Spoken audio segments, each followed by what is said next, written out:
نبينا حبيبنا مولانا محمد معدن الجود والكرم وآله وبارك وسلم صلوا صلاة وسلاما عليك يا رسول الله صلی اللہ تعالی علیہ وسلم۔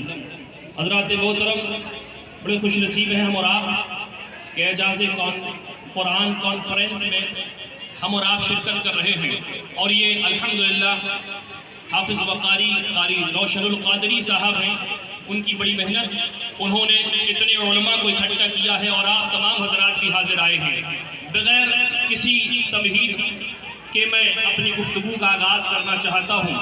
سرکار اعلی حضرت عظیم البرکت مجدد دین و ملت شاہ امام احمد رضا خان فاضل بریلوی علیہ الرحمت و رضوان اپنے آقا کی مدح سرائی فرماتے ہیں اور عرض کرتے ہیں، وہ کمال حسن حضور ہیں کہ گمان نقص جہاں نہیں، وہ کمال حسن حضور ہیں، وہ کمال حسن حضور ہیں کہ گمان نقص جہاں نہیں، یہی پھول خار سے دور ہے، یہی شمع ہے کہ دھواں نہیں، بخدا خدا کا یہی ہے در، نہیں اور کوئی مفر مقر، جو وہاں سے ہو یہی آ کے ہو، جو یہاں نہیں تو وہاں نہیں، یہاں نہیں تو وہاں نہیں۔ حضرات تھوڑی سی اور بیداری لے آئیے، اور تھوڑی سی آپ بیداری لے آئیں گے تو پھر یقین جانیے پڑھنے والے کا حوصلہ بھی بڑھ جائے گا۔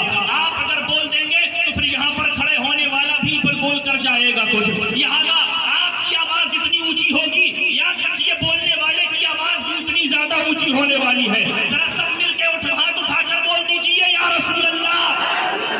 اعجاز قرآن کانفرنس میں آنے والوں آؤ سنو، ایک شاعر کہتا ہے، قلب میں جذبہ ایمان کہاں سے آتا، قلب میں جذبہ ایمان کہاں سے آتا، آپ نہ آتے تو قرآن کہاں سے آتا، آپ نہ آتے تو قرآن کہاں سے آتا، اور تجھ پہ قربان میری جان ربیع الاول، ارے تو نہ آتا تو یہ رمضان کہاں سے آتا۔ سبحان اللہ، نعرہ تکبیر، محبتوں سے ہاتھوں کو اٹھا کر نعرہ تکبیر، نعرہ رسالت، اعجاز قرآن کانفرنس۔ حضرت محترم اعجاز قرآن کانفرنس میں آئے ہیں، یقین جانیے قرآن کا اعجاز کیا ہے۔ دیکھیں میرے نبی پاک علیہ الصلوۃ والتسلیم نہ ہوتے تو آپ قرآن نہ پاتے، ہم قرآن نہ پاتے، کوئی قرآن نہ پاتا۔ یہ میرے آقا کی آمد ہے کہ ان کے صدقے میں ہم نے ایمان بھی پایا ہے، ہم نے اپنے آقا کے صدقے میں قرآن بھی پایا ہے، ہم نے اپنے آقا کے صدقے میں رحمان کو بھی پایا ہے۔ یاد رکھیے تو ہم اعجاز قرآن کانفرنس میں بیٹھ کر قرآن کا اعجاز بھی سنیں گے اور صاحب قرآن کا اعجاز بھی سنیں گے، صاحب قرآن کا اعجاز بھی سنیں گے۔ بھائی تھوڑی دیر رک جائیے، تھوڑی دیر رک جائیے چائے کے لیے، بالکل ماحول مت بگاڑیے، وقت بہت کم ہے، وقت بہت کم ہے۔ اب میرے آقا نے ہمیں جو دیا ہے ہمیں وہ لینا ہے، ہمارے آقا نے ہمیں جو جام پلایا ہے وہ جام ہمیں پینا ہے۔ کیا دیا میرے آقا نے؟ میرے آقا علیہ السلام فرماتے ہیں، یہاں پر آنے والوں سنو، میرے آقا ارشاد فرماتے ہیں، اپنے بچوں کو 3 چیزیں سکھاؤ۔ ایک چیز پہلے تو میری محبت سکھاؤ، دوسری چیز آل رسول کی محبت سکھاؤ، تیسری چیز قرآن پڑھنا سکھاؤ، قرآن پڑھنا سکھاؤ۔ یاد رکھو یہاں بہت سارے لوگ ہیں، ہر کوئی اپنے بچے کو گھر میں قرآن نہیں پڑھا پاتا، اس لیے قاری روشن صاحب نے یہاں پر اتنا بڑا ادارہ قائم کر دیا کہ تم اپنے بچوں کو نہ پڑھا پاؤ تو میرے مدرسے میں پہنچاؤ، ان تمام بچوں کو میں اپنا بچہ بنا کے سب کو حافظ قرآن بناتا نظر آؤں گا۔ اور سنو پیارے، ہم تو اللہ کی قسم اس قرآن کے ماننے والے ہیں۔ اللہ نے وہ عظیم کتاب عطا فرمائی ہے، وہ عظیم نعمت عطا فرمائی ہے۔ اللہ کہ ہم نے قرآن صرف اپنے بچوں کو، ان بچوں کے پیدا ہونے کے بعد نہیں پڑھا ہے۔ ہماری تو وہ قوم ہے، ہماری تو وہ قوم ہے، ہماری تو وہ جماعت ہے، اسی جماعت میں اللہ نے ایسی مائیں عطا فرمائی ہے کہ جب مائیں ہیں اور ان کے شکم میں بچے ہیں، بچہ دنیا میں نہیں آیا اور آنے سے پہلے ماں 18 پارے کی حافظ بنا کے دنیا میں عبد القادر جیلانی کو پہنچا رہی ہے۔ جماعت کے ماننے والے، ہماری جماعت میں ایسے لوگ اور ایسے علماء، حفاظ اور ایسے ایسے اللہ کے ولی دنیا میں تشریف لائے ہیں. یاد رکھیے آپ یہاں آئے ہیں, آج آپ کو یہ پیغام دیا جا رہا ہے, یہاں سے ہمیں قرآن کی محبت بھی لے کر جانی ہے, یہاں سے ہمیں آل رسول کی محبت بھی لے کر جانی ہے, اور یہاں سے ہمیں اپنے آقا کی محبت, آقا سے پیار کرنے کا جذبہ بھی لے کر جانا ہے. حضرات محترم, بہت سارے لوگ ابھی اسی میں الجھے ہوئے ہیں. نبی کی محبت کی بات آتی ہے, ابھی بہت سارے لوگ اسی میں الجھے ہوئے ہیں کہ آقا کیسے ہیں, آقا کی فضیلت کیا ہے, آقا کا ادب کیا ہے, آقا کا احترام کیا ہے. ابھی تک کچھ لوگ ایسے ہیں جو اپنے آپ کو آقا کی طرح کہتے ہیں, آقا کو اپنی طرح کہتے ہیں, لیکن ان سے سادہ سا سوال کر لیجئے گا کہ آپ کسی دکان پر جائیں, کوئی سامان خریدے, 5-10 روپے کی لائی خریدے, جب وہ لائی دے گا آپ کو ایک کاغذ لے گا, اس کاغذ میں لائی رکھ کر دے گا آپ کے ہاتھ, آپ ہاتھ میں لائی لے لیجئے. اب ان سے کہیے لائی کھا کے آپ کیا کریں گے, تو وہ کہیں گے لائی کھا لی, ہاتھ میں بچا کورا کاغذ. اس کورے کاغذ کا کیا کریے گا علامہ صاحب, اس کورے کاغذ کا کیا ہوگا؟ تو اس کورے کاغذ کو ہم پھینک دیں گے, ہمارے کسی کام کا نہیں. ہم نے کہا پھینکو مت, اسے تجوری میں رکھو, اسے تجوری میں رکھو.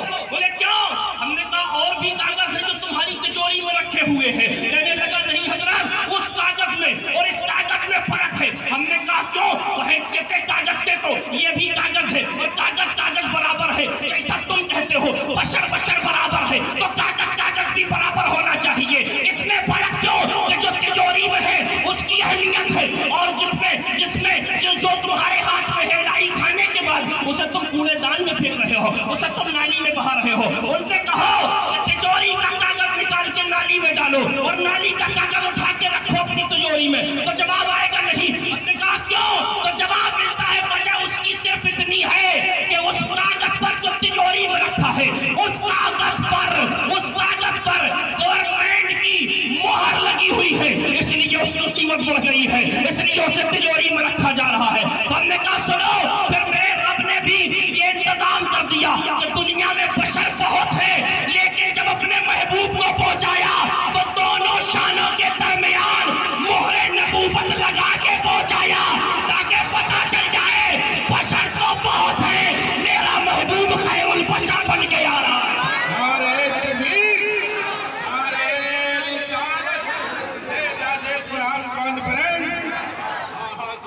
میرا محبوب خیر البشر بن کے آ رہا ہے.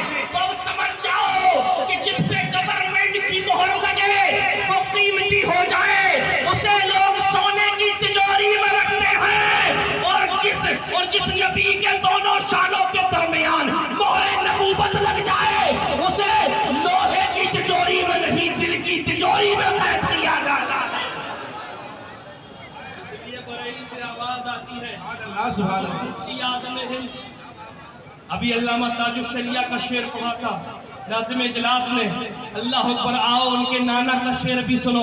ان کے نانا کہتے ہیں وصف کیا لکھے کوئی, اس محبت انوار کا مہر و مام جلوہ ہے, جس چاند سے رخسار کا, اور دل ہے کس کا جان کس کی, ارے سب کے مالک ہے وہی, دونوں عالم پر ہے قبضہ ہے مد مختار احمد مختار کا. حضرات محترم, یہ قرآن ہے خدا کی قسم, یقین کیجئے دنیا میں بہت ساری کتابیں ہیں, بہت کتابیں آئی ہیں. اگر بین الاقوامی طور پر اعلان کر دیا جائے کہ اب قرآن کو پریس میں نہ چھپنے دیا جائے گا یا کوئی کتاب نہ چھپنے دی جائے گی, تو ہر کتاب سرنڈر کر دے گی اپنے آپ کو کہ ایسا نہ کرو. اگر چھاپو گے نہیں تو ہماری پہچان کہاں گئی, چھاپو گے نہیں تو ہم کہاں جائیں گے, چھاپو گے نہیں تو ہماری ویلو ختم ہو جائے گی, ہماری پہچان ختم ہو جائے گی. چند دنوں میں کتاب کے برف پھٹ جائیں گے, کوئی ہم کسی کے ہاتھ نہ جا پائیں گے, ساری کتابیں سرنڈر کر دیں گی. لیکن مسلمانوں, قسمت میں ناز کرو, تمہیں جو کتاب ملی ہے قرآن, یہ اعلان ہونے کے بعد بھی اگر کوئی کتاب اس چیلنج کو قبول کرے گی تو وہ میرے تیرے آقا پہ اترنے والا قرآن ہے. قرآن اعلان کر دے گا تمہیں جو بند کرنا ہے. نعرہ رکھنے دیجیے, ابھی وقت بہت کم ہے. حضرات محترم, اعلان کر دیا جائے گا, قرآن اس چیلنج کو قبول کرے کرے گا، ایکسپٹ کرے گا، اس لیے کہ تمہیں جو بند کرنا ہے بند کر دو، اس لیے کہ قرآن نہ کاغذ کا محتاج ہے، نہ پریس کا محتاج ہے، نہ سیاہی کا محتاج ہے۔ یاد رکھیے اسے کوئی تختی کی ضرورت نہیں ہے۔ اللہ رب العزت نے جہاں یہاں پر مادی طاقتیں پیدا کی ہے کہ ہاں یہاں پریس لگایا جائے، اس میں کاغذ ڈالا جائے، اس میں سیاہی ڈالی جائے تو وہ قرآن برف پہ نقش ہو جاتا ہے، وہ قرآن برف پہ نقش ہو جاتا ہے اور ہر ہاتھ میں قرآن آتا ہے۔ اللہ اللہ ایسی ایک فیکٹری بنا لی لوگوں نے، لیکن یاد رکھو پروردگار نے قرآن کا ذمہ خود اٹھایا ہوا ہے، اس لیے اب قرآن اعلان کرے گا بند کرنا ہے جو بند کر دو، ہمیں پریشانی کی ضرورت نہیں ہے۔ جگہ جگہ بڑی بڑی فیکٹریاں ہیں، یہاں لکھنؤ میں اگر فیکٹری دیکھنی ہے تو قاری روشن کا مدرسہ دیکھ لیجئے، یہ بھی ایک فیکٹری ہے۔ یہاں جو بچہ آتا ہے اس کے ہاتھ میں ورق پہ نقش کیا ہوا قرآن نہیں دیا جاتا، جو بچہ آتا ہے اس کے سینے پہ قرآن نقش کر دیا جاتا ہے، اس کے سینے پہ قرآن نقش کر دیا جاتا ہے۔ اس لیے قرآن کاغذ کا محتاج نہیں ہے، کاغذ قرآن کا محتاج ہے، سیاہی قرآن کی محتاج ہے، پریس قرآن کا محتاج ہے۔ یاد رکھیے یہ اعجاز قرآن ہی ہے۔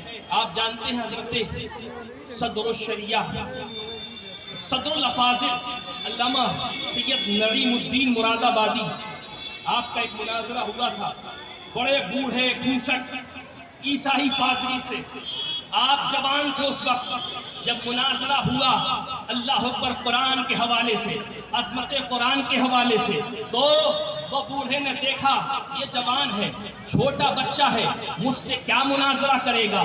کہنے لگا بچے کیا مناظرہ کرو گے، وقت ضائع ہوتا ہے، نتیجہ کچھ نہیں نکلتا ہے۔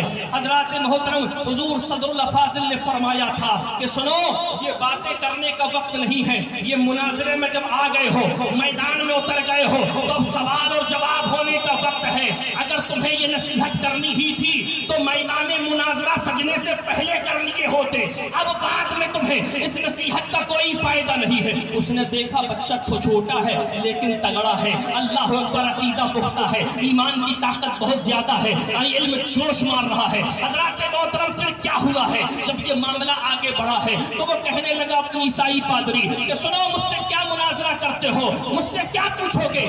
مجھے تو تمہارے قرآن کے 15 پارے یاد ہیں، مجھے تمہارے قرآن کے 15 پارے یاد ہیں، اگر تم مناظرہ کرنے آئے ہو تو مناظرہ بعد میں کرنا، پہلے میری انجیل کا ایک پارہ ہی سنا دو۔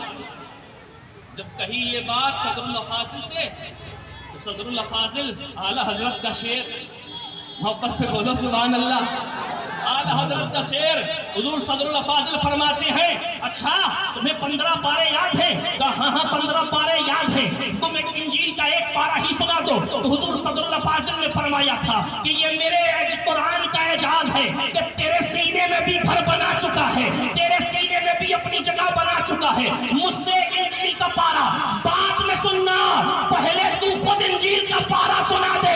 اتنا کہنا تھا، پبلک سے آواز اٹھنے لگی، ہاں انجیل کا پارہ سناؤ، انجیل کا پارہ سناؤ۔